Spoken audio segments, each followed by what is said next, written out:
Julie Kramer. We are live in the Miller Lite broadcasting tent here at Boston Calling, presented by Miller Lite, sponsored by Dunkin' Donuts, and powered by CTP. We're here with Josh from Mondo Cozmo. How was your set? Where's the Miller Lite? We'll get you Miller Lite. You can't. We'll get you Miller Lite. How was your set? The set was great. You went on earlier? Yeah, it was great. We showed up. We were on no sleep. We took a red eye, and apparently we're really good when we don't sleep and we don't drink too much. Where were you coming in from? We played Sasquatch on Friday. Oh, how was that? That was awesome. It was great. I saw you open up for Bastille. Yeah, we did like 7 weeks with them. And how was that? Nice guys. Unbelievably nice people. Yeah, so nice that you think something's wrong. Yeah. happening. I'm like, wait, what? They're super sweet and they're genuine. They're not jaded yet. Not yet.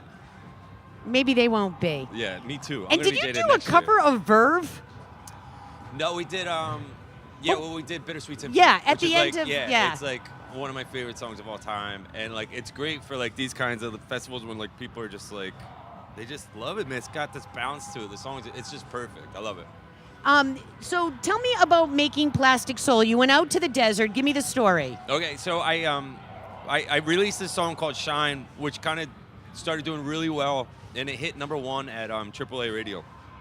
And my label called, and they were like, "Can you do a full length?" And I was like, "Yeah, absolutely. I would love it," because we were just gonna. So you were already on the label when you did Shine? Yeah, I mean, I wrote it before. That pretty much got me the deal. You know what I mean? So when we released it, it started doing really well, and we were just gonna do an EP. And they're like, "Can you do a full length?" I was like, "Yeah, I can do a full length." And they're like, "Can you do it in 2 weeks?" And I was like, "Jesus Christ." So like write and record it in 2 weeks? Yeah, do the whole thing, yeah. But I have so many songs where I was like, "Yeah, I can do it in 2 weeks." But I record everything in my house. But I was like, my wife's gonna kill me. So I'm just gonna go rent a house. Because it would be like 12-hour days to get it done, you know? So I just rented a house out in the desert. I took my dog and my computer, and we just knocked it out. And so was it just you in the house? Yeah. Like, what about the band? No, there's no band. It's just me. They're my band for live, but all the recordings I just do by myself. And you play all the instruments? Yeah, terribly. Wow. Yeah. That's crazy. Yeah, thank you. That's awesome. I know, Especially in great. 2 weeks. Yeah. So when you finished the product and you brought it to your label and they're like, "Okay, this is great." How did you get your band together? Well, we've already been touring at that point. We started our first show. We had audition. I had to do auditions, which was weird because I come from like a very band world. Like ever since I grew up, it was like a very band thing. So this is the first time, and I was like, "This is gonna suck. These guys aren't gonna like me, and I'm not gonna know if they don't like me because I'm paying them." And it turned out like my biggest fear of having this live show has turned out to be the best part, because they've just taken it to the next level. And I really I apparently have a gift of putting together a group of guys to play music, because like I really nailed it, and they're like really good guys, and the live show I'm so proud of it. The live show is great. Thank you. And very, very energetic and Yeah. very like Yeah. gets you going. Yeah. 1 p.m. You know. Ready to go. No. Yeah. Well, and I'm also I only saw bits and pieces here because Yeah. I'm kind of You're busy. But I did see the whole thing at Agganis Arena. Oh yeah. Yeah. That was So great. I've seen like the cool. whole Yeah. essence of it, and the thing is people were really digging it. Yeah, it's cool. Yeah, You know, it's it was nice. Yeah, it's nice.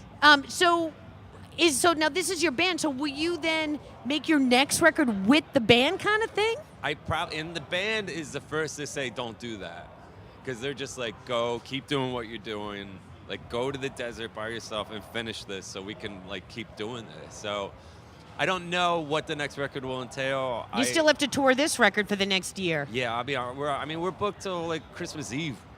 You know what I mean? It's like we're booked. So Yeah. I don't know what the next record's gonna be, and I think that's part of the thing. Is like I don't make plans anymore. Just like I let the music do the work, you know. And that was like the whole thing from when I started Mondo. Is like I'm not gonna put any rules on this. It's just gonna be what it is. Just let it happen the way it happens, with no sort of got to do this, like no plan. I think it's better. For me, that's the plan. Well, then you're open to anything, really, because if someone says, "Oh, blah blah blah," you're like, "Okay." Yeah. You know, Absolutely. like you don't have to stick to like this regimen. Now, do you write on the road? Are you consistently writing, or are you just too busy? Lately, it's been pretty busy, but I've been writing since high school, so I pretty much know like it's like a stupid superpower. Like I can write a bunch of terrible songs very quickly, and one of them will be good. So Well, that's like taking pictures. You can take a whole roll and you pull one shot. yeah, You know, back when we were shooting That's- film. And where's the weirdest place you've written a song? I mean, aside from going out to the desert for 2 weeks, but I mean, I'll hum something in the car and I'll just record it on voice memos on my phone, and then I'll just go home and make a song of it. It's like that.